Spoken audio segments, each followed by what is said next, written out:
আল্লাহ তাআলা নবী বলছেন মান মাতা ফাকাদ কিয়ামাত কিয়ামাতা, মান মাতা ফাকাদ কিয়ামাত কিয়ামাতা। যে ব্যক্তি যখন মারা যায় তখনই তার কিয়ামত আরম্ভ হয়ে যায়। বলুন আল্লাহু আকবার। যে যখন দুনিয়া থেকে বিদায় গ্রহণ করে তখনই তার কিয়ামত শুরু হয়ে যায়।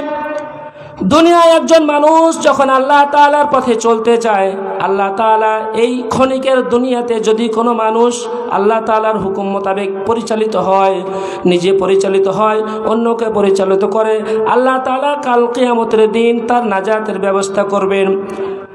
আল্লাহ তাআলা এই কুরআনুল কারীমে বলছেন, এই দুনিয়ার ক্ষণস্থায়ী জিন্দেগিতে যদি তুমি ভুলে যাও আমি আল্লাহকে, আল্লাহ তাআলা কাল কিয়ামতের দিন তোমাকে আমাকে ভুলে যাবে।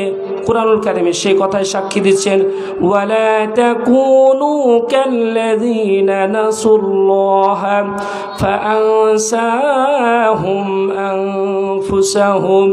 আল্লাহ তাআলা বলছেন, যদি এই দুনিয়ায় 2 দিনের জিন্দেগিতে যদি তুমি আল্লাহকে ভুলে যাও, তা কাল কিয়ামতের দিন কঠিন মুসিবতের সময় আল্লাহ তাআলা তোমাকে ভুলে যাবে। বলুন নাউযুবিল্লাহ। আল্লাহ তাআলা যদি কিয়ামতের দিন আমাদেরকে ভুলে যায়, তাহলে আমাদের নাজাতের কোনো ব্যবস্থা আছে কি? আমার নাজাত আশা করা যায় কি? দুনিয়াতে আমি আপনি যত বড়ই বিপদে পড়ি না কেন, যতই বিপদে আমরা পড়ি না কেন, আমরা উদ্ধার হতে পারি, সাহায্য পেতে পারি, সহযোগিতা পেতে পারি। আমরা এই দুনিয়ায় দেখতে পাই একজন আসামি নিরপরাধ মানুষকে জেলের ভিতরে বছরের পর বছর, যুগের পর যুগ তাকে জেলখানায় নিরপরাধ মানুষকে রেখে শাস্তি দেওয়া হয়, কিন্তু একজন নিরপরাধ মানুষ তাকে শাস্তি দেওয়া হয়, আর যে অপরাধী সে বাইরে ঘুরে বেড়ায়, তার জন্য কোনো আইনের ব্যবস্থা নাই, তার জন্য কোনো শাস্তির ব্যবস্থা নাই। দুনিয়াতে মানুষ আল্লাহ তাআলাকে, এই দুনিয়ার জিন্দেগিতে মানুষ অনেককে ফাঁকি দিতে পারে, আইনকে ফাঁকি দিতে পারে, দেশকে ফাঁকি দিতে পারে, রাষ্ট্রকে ফাঁকি দিতে পারে। একজন মানুষ অপরাধ করার পরও সে যদি দলের হয়, সরকারের পক্ষের লোক হয়, তাহলে তার কোনো অসুবিধা নাই, কথা ঠিক কিনা বলুন। আর যদি বিরোধী দলের হয়, ইসলামী আন্দোলনের লোক হয়, যদি কোরআনের কর্মীর পথের লোক হয়, ইমানের পথের লোক হয়, তাহলে তার জন্য সাজার ব্যবস্থা রয়েছে। আল্লাহ তাআলা বলছেন, দুনিয়ার জিন্দেগিটাই শেষ নয়। আপনারা কি মনে করেন দুনিয়ার জিন্দেগিটাই শেষ নাকি?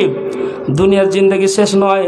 আল্লাহ তাআলা আমাকে আপনাকে সতর্ক করার জন্য বলছেন যে, বান্দা সতর্ক হয়ে যাও, তোমাদের প্রত্যেকের জন্য একজন ফেরেশতা নিযুক্ত করে দেওয়া হয়েছে, যে ফেরেশতা তোমাদের সকলের জান কবজ করবেন। সেই ফেরেশতার নাম হচ্ছে মালাকুল মাউত।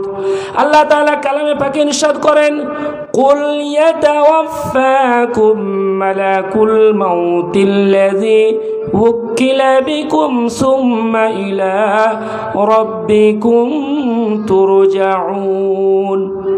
আল্লাহ তাআলা বলেন, হে নবী আপনি বলুন, তোমাদের প্রত্যেকের জান কবজ করার দায়িত্বে যে ফেরেশতা নিয়োজিত রয়েছে মালাকুল মাউত, সে মৃত্যুর ফেরেশতা তোমাদের সকলের জান কবজ করবে। অতঃপর তোমাদের সবাইকে আল্লাহ তাআলার দরবারে ফিরে আসতে হবে। দুনিয়াতে যত অপরাধ করো না কেন, তুমি যত বড় দলের লোক হও না কেন, যত বড় দলের নেতা হও না কেন, যত বড় দলের প্রধানমন্ত্রী, তুমি দেশের প্রধানমন্ত্রী হও না কেন, আল্লাহ তাআলা এগুলো কোনো কিছু দাম দেন না, কথা ঠিক কিনা বলুন।